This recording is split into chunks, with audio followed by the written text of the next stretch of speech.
Cockroach জনতা party কিয় ইমান viral হ'ল? নমস্কাৰ বন্ধুসকল, আজিকালি ছ'চিয়েল মিডিয়া খুলিলেই খুবেই এটা নাম ভাইৰেল হৈ আছে, সেইটো হৈছে ককৰোচ জনতা পাৰ্টি। এইটো আচলতে এটা না পলিটিকেল পাৰ্টি না এটা মিম। আৰু কিয় ইয়াৰ ওপৰত লাখ লাখ মানুহে ভিডিঅ' বনাই আছে, ৰীল বনাই আছে আৰু মিমছ বনাই আছে। আজিৰ ভিডিঅ'ত আমি এই ভাইৰেল টপিকটোৰ ওপৰত সম্পূৰ্ণ ডিটেইলছ জানিম, শেষলৈ চাই থাকিম। কিন্তু ইয়াৰ আৰম্ভণি কেনেকৈ হ'ল আপোনালোকে জানেনে? কিছুদিন আগতে ছ'চিয়েল মিডিয়াত আনএমপ্লয়ড ইউথ আৰু প্ৰটেষ্ট কৰাক লৈ কিছুমানে ককৰোচ বুলি ছ'চিয়েল মিডিয়াত ট্ৰল কৰিছিল। সেয়েহে আমাৰ ছ'চিয়েল মিডিয়াৰ মানুহবিলাকে ভাবিলে আমি যিহেতু ককৰোচ বুলি ইনচাল্ট কৰিছে বা ট্ৰল কৰিছে, তেতিয়াহ'লে আমি ককৰোচ জনতা পাৰ্টি এটা নবনাওঁ কিয়? আৰু এনেদৰে এটা মিম মুভমেণ্ট আৰম্ভ হ'ল। ৰ'ব এইখিনিতে আপোনালোকক CJP অৰ্থাৎ ককৰোচ জনতা পাৰ্টিৰ ফাউণ্ডাৰ কোন হৈ কোৱাই নাই নহয়, অভিজিত দীপকে। অভিজিত দীপকে হৈছে এই ভাইৰেল চেটাৰিকেল অনলাইন মুভমেণ্টটোৰ অৰ্থাৎ CJPৰ অৰ্থাৎ ককৰোচ জনতা পাৰ্টিৰ ফাউণ্ডাৰ বুলি বহু নিউজ ৰিপৰ্টত উল্লেখ কৰা হৈছে। তেওঁৰ বয়স 30 বছৰ।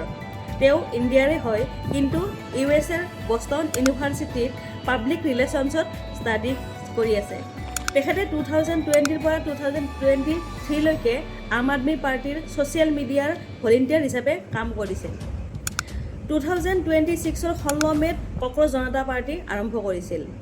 এই মুভমেণ্টটো মেইনলি মিম, ছাটায়াৰ আৰু আনএমপ্লয়ড ইউথৰ ফ্ৰাষ্ট্ৰেশ্যন এক্সপ্ৰেছ কৰাৰ বাবে ভাইৰেল হৈছে। কিছুমান ৰিপৰ্টত কৈছে যে তেওঁ মহাৰাষ্ট্ৰৰ ঔৰংগাবাদ অঞ্চলৰ, কিন্তু সকলো ট্ৰাষ্টেড চ'ৰ্চত এই তথ্য কনফাৰ্ম হোৱা নাই।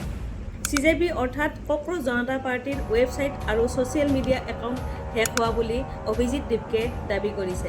এতিয়া আহোঁ কিয় ইমান ভাইৰেল হ'ল। ভাইৰেল হোৱা 3টা ৰিজন আছে, মানে কাৰণ আছে। এটা হৈছে ফানি নেম।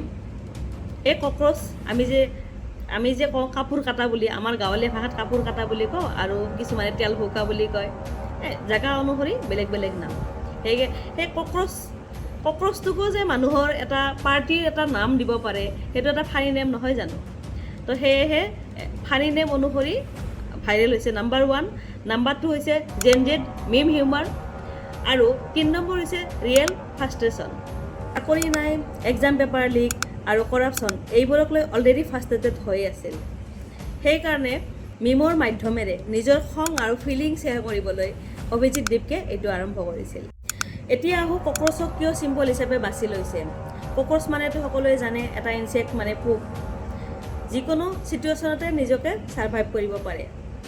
সেয়েহে অভিজিত দীপকে ভাবিলে যিহেতু আমিও জীৱনত ইমান ষ্ট্ৰাগল কৰি আছোঁ, তো আমিওতো ককৰোচৰ নিচিনাই ছাৰ্ভাইভ কৰি আছোঁ। এইখিনিতে আপোনালোকক ক'ব খোজোঁ যে আজিকালি হোৱাটছআপ বা ফেচবুক সকলোতে এটা ফেক লিংক মানে পঠোৱা হয়। এইটোত আপোনালোকে ক্লিক নকৰিব বা জইন নকৰিব। এনেকৈ আহে যে ককৰোচ জনতা পাৰ্টিত আপোনালোকে জইন কৰক, আপোনালোকে জইন নকৰিব, কিন্তু এইটো এটা স্কেম হ'ব পাৰে। যে মই ককৰোচ জনতা পাৰ্টিৰ ওপৰত ভিডিঅ' বনালোঁ, মোৰ যিখিনি মানে মই জানো আপোনালোকক ভিডিঅ' আকাৰে ক'লোঁ। আপোনালোকে এই ককৰোচ জনতা পাৰ্টিটোক এটা মিম বুলি ভাবে নে আজিৰ ডেকা চামৰ ৰিয়েল প্ৰটেষ্ট বুলি ভাবে? কমেণ্ট কৰিবলৈ নাপাহৰিব। আজিলৈ আহিছোঁ, ধন্যবাদ। যদিহে মোৰ ভিডিঅ' চাই ভাল পাইছে আপোনালোকে লাইক, কমেণ্ট, শ্বেয়াৰ আৰু মোৰ চেনেলটো ছাবস্ক্ৰাইব কৰিব নাপাহৰিব। ধন্যবাদ।